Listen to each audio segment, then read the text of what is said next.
Ассалаумағалейкум, ардақты ағайын. Бүгінгі менің бейнеролигім 1916 жылы қорланып жатқан қазақ үшін атқа қонып, ел бастаған данышпан батыр туралы болмақ. Ол батырдың есімі Әли Батыр. Өкінішке орай, Әли Батырдың есімі қазақ тарихына әлі де еңбей, кезінде Совет үкіметі дәріптеп кеткен Амангелді Батырдың көлеңкесінде қалып отыр. Ендеше осы бейнероликті аяғына дейін көріп, қолдан келгенше таратуға шақырамын. Себебі қазақ халқы Әли Батыр секілді қаһарман тұлға туралы міндетті түрде білуге тиіс. Сонымен Әли Батыр дегеніміз кім?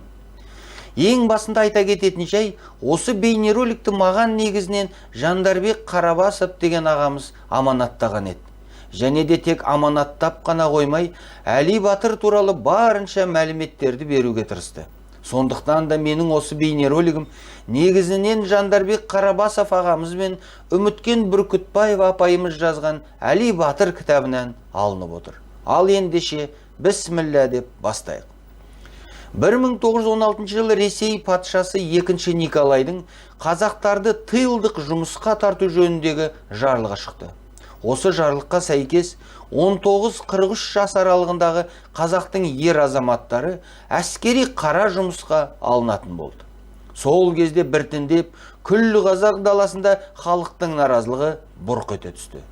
Кезінде кеңес тарихшылары, ал бүгін мәңгүрт тарихшылар халықтың наразылығын осы жарлықпен түсіндіргісі келеді. Алайда бұл үлкен қателік, тіпті қазақ тарихына жасалып отырған қастандық десем де болады. Себебі осы теория арқылы қазақтар тек өздерін қара жұмысқа тартылуына қарсы болды деп көрсетіп, халықтың санасын төмендетуге тырысады. Бірақ шын мәнінде 1916 жылы қазақ жігіттері қазақтың күннен күнге түп тамырымен орыстың боданы болып жатқанына, соның арқасында ата-бабасынан қалған ең асыл мұра кең байтақ даладан айырылып бара жатқанына қарсылық танытып атқа қонды. Яғни 1916 жылғы көтерілістің басты себептері орыстандыру саясаты мен қазақтың ең шырайлы жерлерін орыс переселендеріне тарату болды. Ал патша жарлығы тек сылтау рөлін атқарып, әбден қажыған халықтың бір сәтте бұрқ ете қалуына алып келді. Және де осы 1916 жылғы көтерілісті қазақтың ең беделді, ең танымал, ең батыл, ең білімді азаматтары басқарып шықты. Сондықтан да уақыт өте келе осы азаматтар тіпті қазақтың тәуелсіз мемлекетін қайта қалпына келтіру ұранында көтерді. Себебі бұл азаматтар қазақ даласы Ресейдің боданы болып қала берген жағдайда орыстандыру мен переселен саясаты тоқтамайтынын жетік түсінді. Міне осындай керемет азаматтардың бірі Әли Нұрғожаұлы.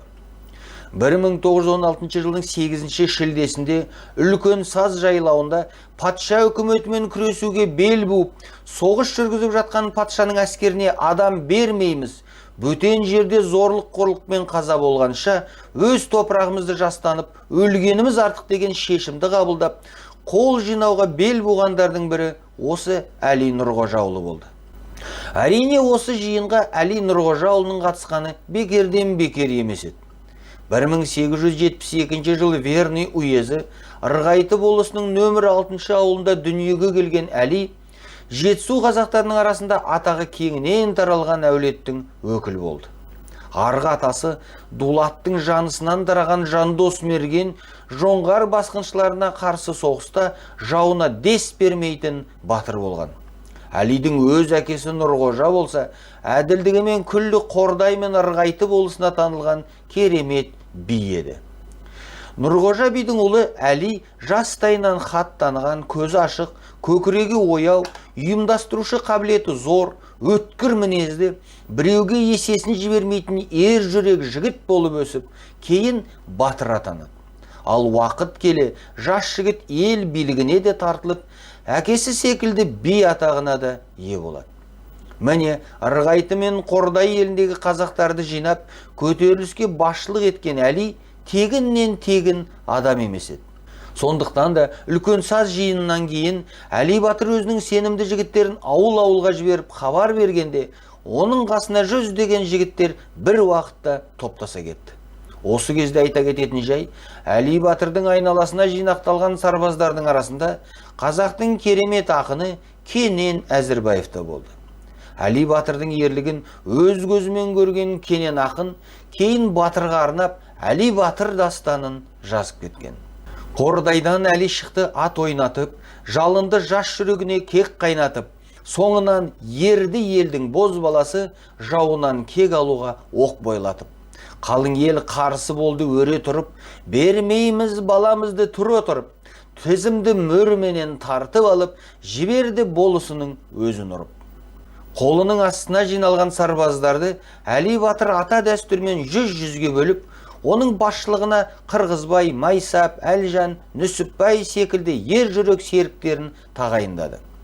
Осындай ұйымдастырудың арқасында алғашында қазақ жігіттерін менсінбеген орыс әскері бірнеше сәтсіздікке ұшырайды. Мысалы, Жетісу облысының генерал-губернаторы Фольбаумның жедел хатында Әли Батырдың жігіттері басқа батырлардың жасақтарымен бірлесе отырып, Самсы бекетін қоршап алып, пошта станциясын өртеп, Пішпек Верныйды байланыстыратын телеграф сымдарын қиып, Отар учаскесінің приставы Гилевтің отрядын быт-шыт қылдырып талқандайды. Ал 1916 жылдың тамыз айында Әли Батырдың сарбаздары Отар мен Қордай арасын байланыстыратын телеграф сымдарын үзіп, бағаналарын талқандап жібереді.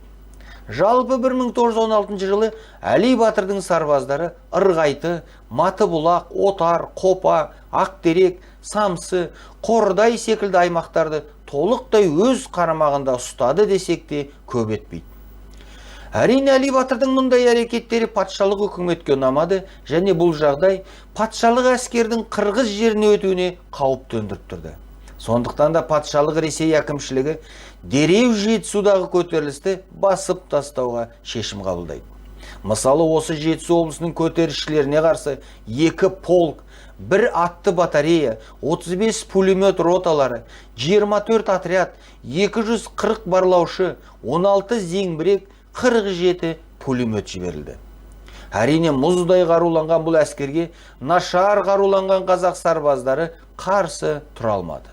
Ақыры 1916 жылы қазан айына қарай Жетісудағы көтеріліс толығымен басылды.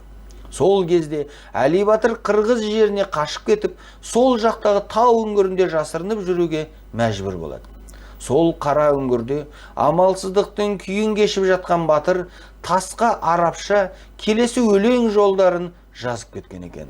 Ат басы ер басымен қайда қалмас, ер жігіт ел үшін қайда бармас, үй қылып қараңгүрде 2 ай жаттым, куә бол кейін келге нән қаратас. Үңгірде күңір ентем зар еленіп, жаралы арыстандай ыңыранып. Алайда Қырғыз тауында Әли Батыр ұзақ уақыт жасырына алмады. Себебі оған артта қалған елден патшаның жазалаушы отрядтары ауылыңды быт-шытын шығарып, әйелің мен ініңді ұстап алып кетті деген хабар жетті. Сол кезде туған туыстарының азапталғанын қаламаған Батыр 1916 жылдың қазан айында өзі келіп орыстарға беріледі. Алайда бұл үлкен қателік болды. Себебі сол уақытта Батырдың әйелі мен інісі көптеген азапқа шыдамай қаза болған еді. Ұсталған Әли Батырды Верный түрмесіне қамап, әрине оны азаптап, қинап, сұрақ жүргізе бастайды. Бірақ ешбір азапқа қарамастан Әли Батыр ешкімді сатпай, барлық жауапкершілікті өз мойнына алуға тырысады. Мысалы, Абақтының табалдырығын аттаған кезде Әли Батыр мына өлең шумақтарын айтып тұрып кірген екен. Ақ сүті анамыздың піскен емес, күнәміз таудан үлкен кішкен емес, күнәміз таудан үлкен тастан қатты, бір Алла рақым қылса ештеңе емес. Ақыры бірнеше айға созылған қинаулардан кейін Әли Батыр және оның 12 серігі ату жазасына кесіледі.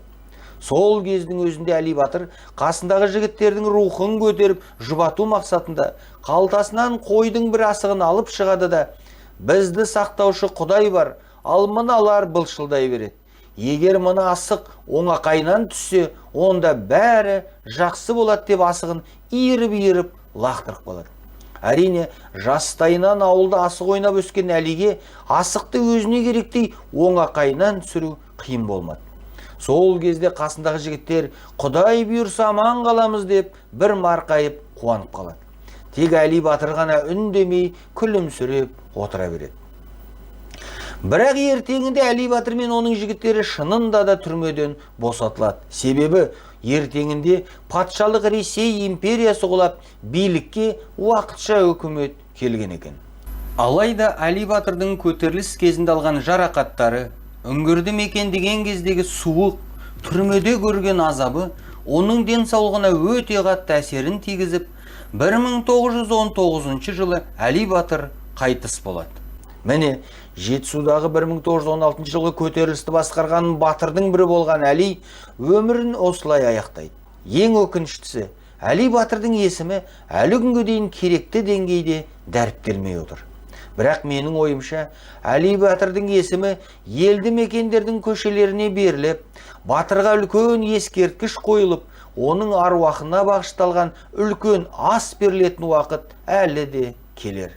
Себебі қазақ Әли батыр секілді өзінің батырларын ұлықтамай насихаттамаса, ертең өзге елдің батырының құрбанына айналуы әбден мүмкін. Сондықтан да Әли батыр секілді батырдың есімдерін қазақ халқы ешқашан ұмытпау керек.